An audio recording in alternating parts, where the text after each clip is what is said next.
Tinatabi ko lang yung garbage plastic para hindi ako masyadong magkalat.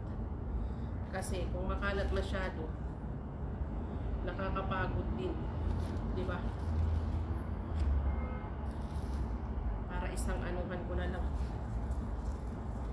hindi na ako magkakalat sa sahig pa.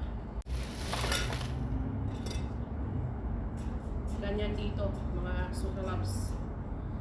Pag wala akong luto sa kusina, naghahanap ako ng magagawa. Diba?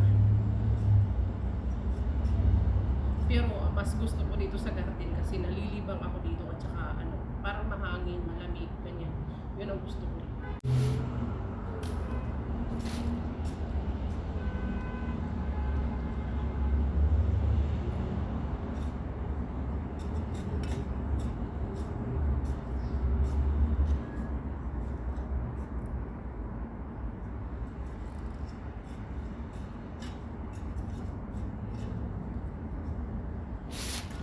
Ayan, naitanim ko na.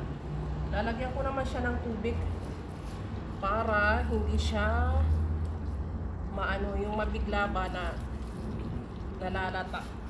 Nanlalata. So, ito na po yun. O, diba? Productive tayo ngayong araw. Kahit wala tayong luto.